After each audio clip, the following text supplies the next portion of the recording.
बघा, रोज रात्री आपण झोपतो. माहिती असतं का हो उद्या आपण सकाळी उठणार आहे? अजिबात नाही. तरी देखील आपण आशेवर जगतोयच ना. त्यामुळे रोज उठल्यावर पहिल्यांदा त्या ब्रह्मांड नायकाला एक धन्यवाद दिले पाहिजेत. अरे चा, आज मी चक्क जागी आहे. I am alive. Be thankful. बरोबर आहे?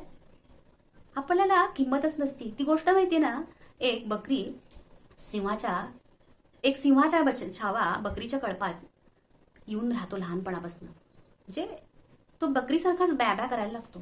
एक दिवस एक दुसरा सिंह तिथे येतो आणि त्याला आश्चर्य वाटतं, हा सिंह असून देखील बकऱ्यांसारखंच वागतोय, चारा खातोय, बॅबॅ करतोय. त्याला काय ते बरं वाटलं नाही.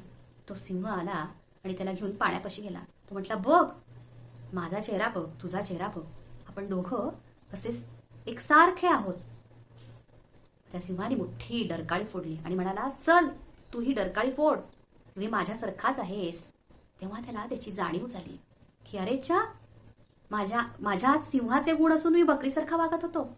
अशी मात्र एकदा तरी आपल्याला समजूत आपल्याला पटली पाहिजे. त्यासाठी काय केलं पाहिजे? त्याच्यासाठी स्वतःला वेळ दिला पाहिजे. बसा, शोधा. प्रत्येकाला त्या परमेश्वराने काही ना काही विपुल प्रमाणात दिलेलं आहे हो. कोण सुंदर दिसतो, कोण सुंदर गातो, कोण सुंदर स्वयंपाक करतो.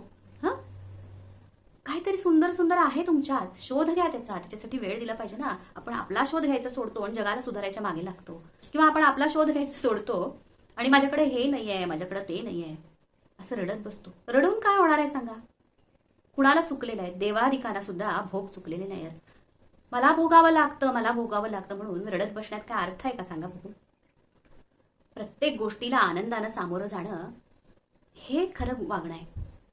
प्रत्येक प्रसंग तुमच्या आयुष्याला काहीतरी सुंदर वळण देण्यासाठी आलेला असतो.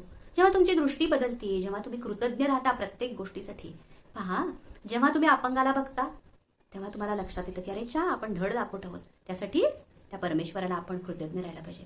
जेव्हा तुमची बुद्धी चांगली असती, तुम्ही कुठलीही गोष्ट व्यवस्थित करू शकता, ती बुद्धी देणारा कोण आहे? तेव्हा पुन्हा तुमचं मन कृतज्ञ होतं. कृतज्ञ राहा, सदैव कृतज्ञ राहा.